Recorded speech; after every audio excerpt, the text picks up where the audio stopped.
Hey guys, panoorin natin to. Post to ni Sas Rogando by via Eloy Bugris. Makihiram lang ako sa inyo ha. Pasensya na, huwag kayo magalit sa akin. So, eto na siya. Kaya naman pala. O, di ba ang sabi ng NBI, wala daw sila dito. Wala daw sila doon sa Senado. Eh, wala nga naman sila sa Senado. Nasa kabilang building sila. Tapos, ayan pala yung naririnig na nagbabarena doon. Yan. Naririnig yan ng mga media na nagbabarena. Pilit na pumapasok, gumagawa ng daan papuntang Senado. Alam po, ito yung sa GSIS ata ba yun? O, yan. Panoorin natin ha. Sige, sagad mo na.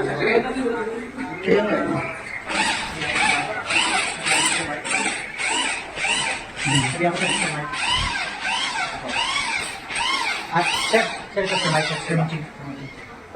Sir Manch? Mic. Ay.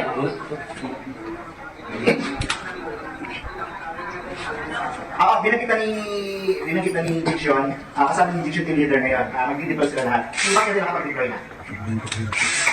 Para mga bida. Hindi pa kasi nandito pa sila sa may yung, Parang lang kami. yung action na Bida? Pero napakita namin yun, napakita namin yun. Kaya. Kasama namin yung BSC. Sige. Okay. Makapagsipa ka naman ka. Kasama nila ang Hindi, NBI sa conversation.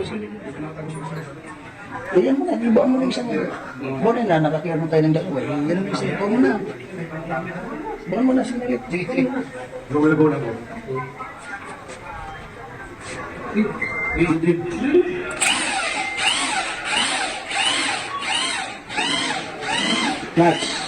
Nuts.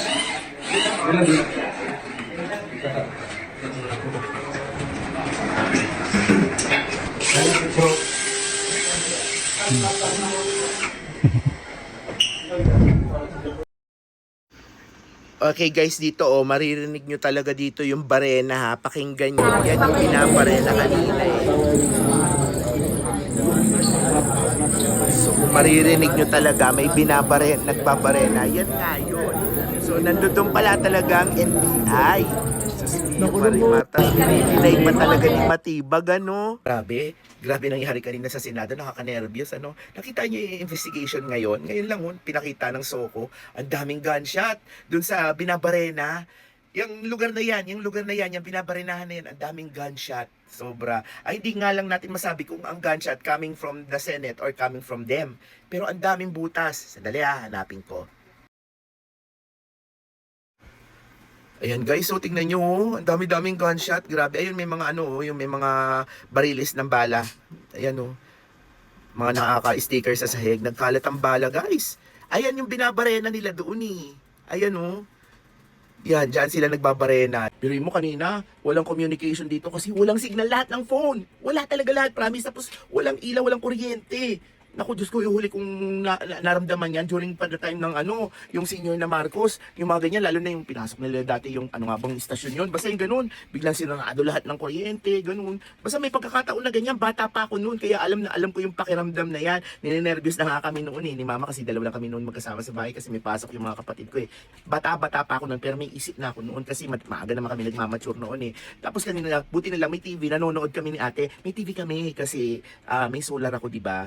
Ang sabi doon sa GMA, may in-interview doon. I forget na kasi, promise. Ang sabi, bale, doon daw sa NBI, may attorney doon. Tapos yung attorney na yon may mga tauhan. Tapos yung mga tauhan niya daw na yan ang lumusob dyan sa Senate. Tapos ang pinaka-directives ng mga tauhan is to arrest Bato at all costs.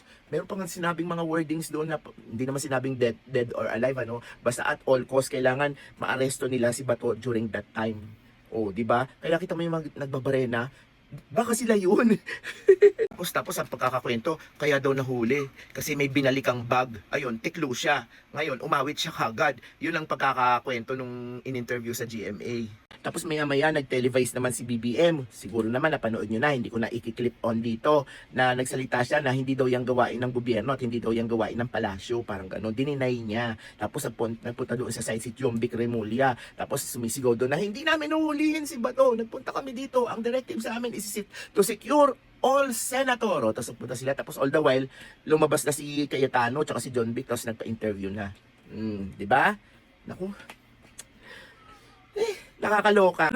For the first time in my entire life na wala ng signal ang cellphone ko. Pati Globe wala. Pati yung dito namin na wifi wala. Lahat walang signal. Tapos walang kuryente. Usually pag nawawala ng kuryente kahit bagyong-bagyo na, may signal pa rin kami. Pero kanina lang talaga parang meron atang blackout na ginawa sila na para walang taong makaalam or something. Diyos ko, ayoko maging tamang hinala pero yung talagang iisipin mo kasi natural susugod sila doon para walang mag-spill. Nakakalimutan nila na may mga may mga power bank, may mga ganun. Tapos yung iba yung may mga Satlink, yung katulad kay Elon Musk, Starlink ba yon? Hindi apektado. O baka sa susunod ako nag-booking ko, hindi apektado ng Starlink. Diyos ko, mamaya pati yun ipatanggal na nila. O kaya kontrolin na nila,